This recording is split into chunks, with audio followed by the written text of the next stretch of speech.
Baik, Assalamualaikum warahmatullahi wabarakatuh. Kita ketemu lagi dalam materi sejarah hukum ya, dengan tema aliran-aliran, mazhab, dan teori-teori hukum.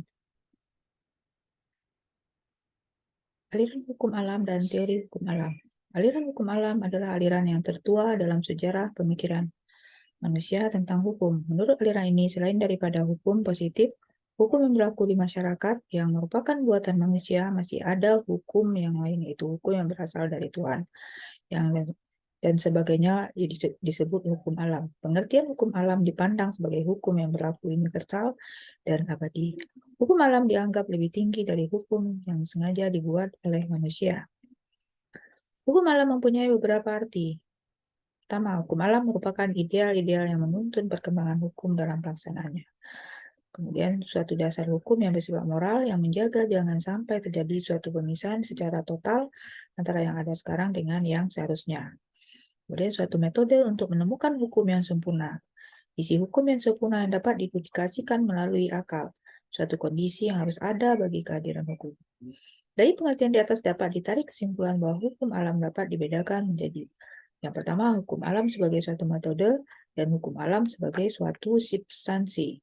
Hukum alam sebagai metode artinya hukum alam dipakai sebagai sarana untuk menciptakan peraturan-peraturan yang mampu untuk menghadapi keadaan yang berlain-lainan. Hukum alam sebagai substansi artinya hukum alam justru merupakan isi dari suatu norma.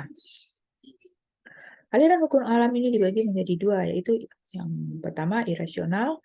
Aliran ini berpendapat bahwa hukum yang berlaku universal dan abadi bersumber dari Tuhan secara langsung. Pendukung aliran ini antara lain Thomas Aquinas atau Aquino, John Salisbury, Dante, Pierre Dubois, Marsilius Padua, dan John Wycliffe.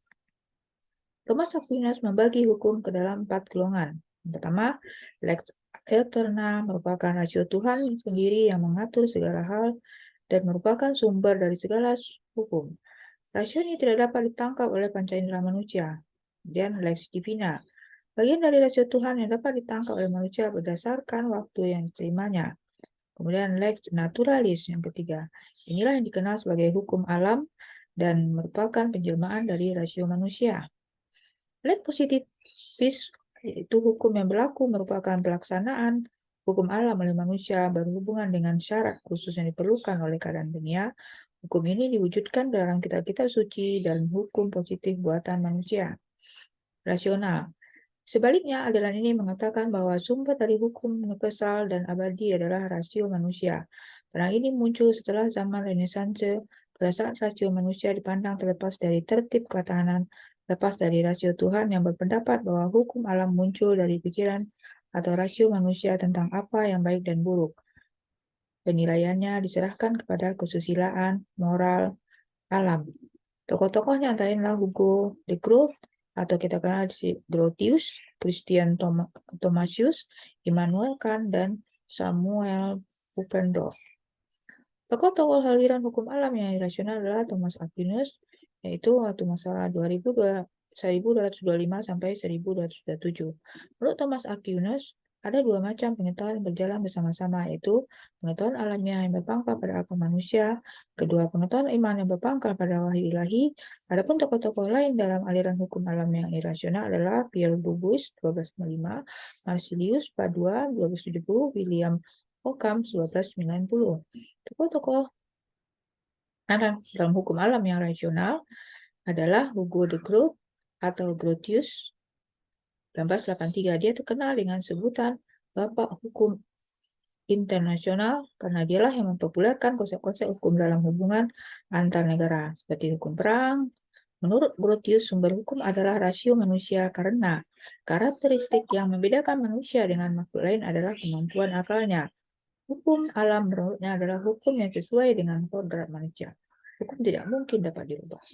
Kemudian Samuel von Pufendorf, 1632 sampai 1694. Ia berpendapat bahwa hukum alam adalah aturan yang berasal dari akal pikiran yang murni. Tokoh lain dari aliran hukum alam yang rasional pada pertengahan adalah Immanuel Kant, 1724 sampai 1804. Aliran hukum alam. Sebelum aliran ini lahir, telah berkembang sesuai pemikiran dan ilmu hukum sebenarnya legisme yang memandang tidak ada hukum di luar undang-undang. Dalam ini satu-satunya sumber hukum adalah undang-undang. Positivisme hukum dapat dibedakan menjadi dua corak, yaitu positivisme hukum yang analitik dari John Austin. Kemudian pemikiran ini berkembang di Inggris, namun sedikit ada perbedaan dari tempat asal kelahiran legisme Jerman. Di Inggris berkembang bentuk yang agak lain yang dikenal dengan ajaran positivisme hukum dari John Austin, yaitu analytical jurisprudence. Austin membagi hukum atas dua hal, yaitu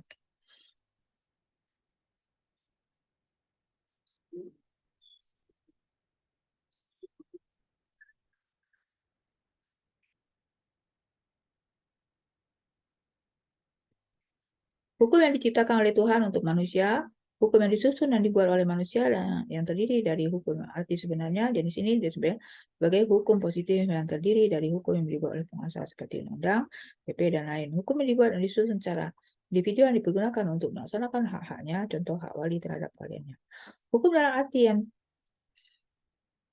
tidak sebenarnya adalah arti hukum yang tidak dibuat oleh penguasa negara dan tidak memenuhi persyaratan sebagai hukum. Contohnya ketentuan dan organisasi atau perkumpulan-perkumpulan. Hukum yang diciptakan oleh Tuhan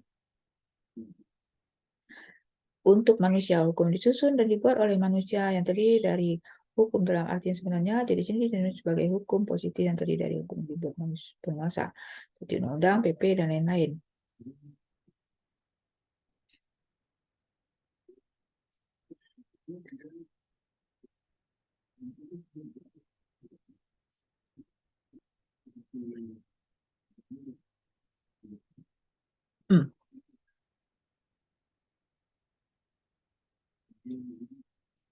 Untuk disebut hukum menurut Austin diperlukan unsur-unsur berikut adanya seorang penguasa dalam artian pemerintah, ada perintah dan penguasa, kewajiban masyarakat untuk mentaati sanksi bagi mereka yang tidak taat.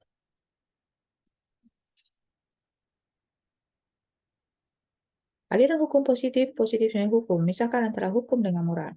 Misalkan antara hukum yang berlaku atau disebut dengan Dasein dan hukum yang seharusnya atau Dasolen. Menurut aliran hukum positif tidak ada hukum lain kecuali perintah dari penguasa, law is command of the sovereign.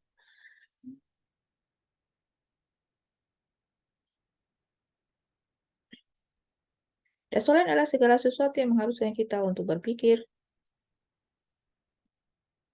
dan bersikap, contoh dunia norma, dunia kaidah, dan sebagainya. Dapat diartikan bahwa dasolen merupakan kaidah norma serta kenyataan apa yang harusnya.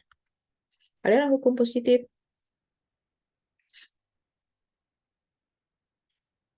Dasein adalah segala sesuatu yang merupakan implementasi dari segala hal yang kejadiannya diatur oleh dasolen.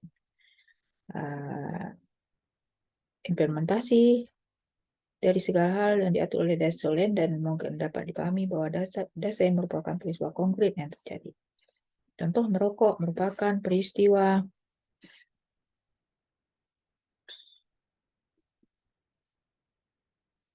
orang yang merokok tersebut, maka merokok menjadi peristiwa hukum yang dapat menyebabkan perokok tersebut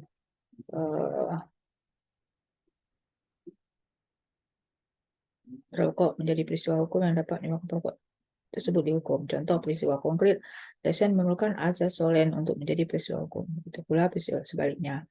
Norma dasolen juga memerlukan peristiwa konkret dasein untuk menjadi peristiwa hukum. Contoh, terdapat aturan-aturan barang siapa membunuh harus dihukum, maka berarti jadi pembunuhan maka tidak berlaku pula aturan ini. Sehingga kesimpulannya secara umum bahwa dasolen dan dasein ini saling melengkapi satu sama lain.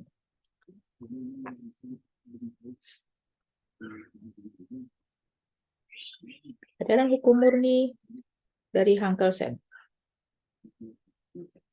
Ajaran hukum murni dari Katolik dalam arti aliran positifnya karena pandangan tidak jauh berbeda dengan ajaran Austin. Sedangkan Kelsen secara tegas mengatakan tidak menganut berlakunya suatu hukum alam, walaupun Kelsen mengatakan adanya asas-asas hukum umum sebagaimana tercermin dalam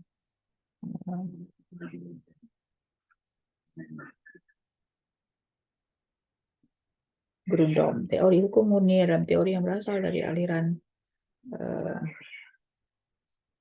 Hukum positif, di mana dalam teori ini berusaha untuk memberikan pengertian hukum tidak sebagai suatu murni, terlepas dari segala unsur lain yang berasal dari ilmu hukum itu sendiri. Bagian dari teori akal yang bersifat dasar adalah konsepsinya mengenai Grundrom, yaitu suatu dalil yang akbar yang tidak dapat ditiadakan yang menjadi tujuan dari semua jalan hukum.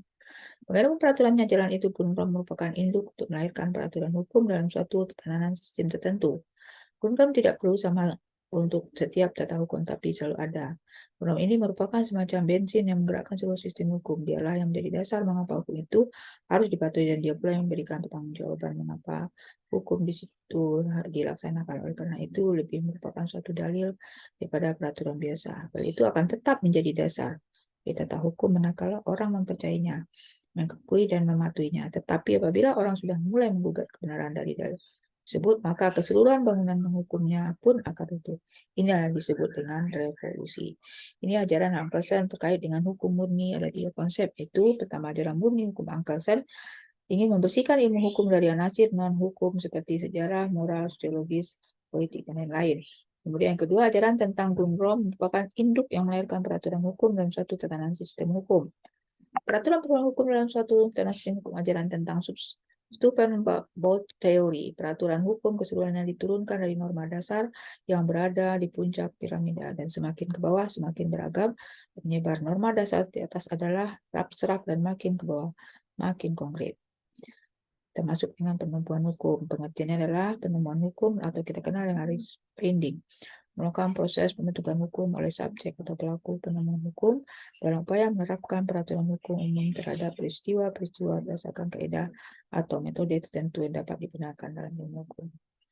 Bila selesai materi kita untuk aliran-aliran dan masa-masa dalam kita mengetahui sejarah hukum. Saya tutup kuliah kita, sampai ketemu untuk materi selanjutnya. Wabillahi taufiq wal hidayah. Assalamualaikum warahmatullahi wabarakatuh.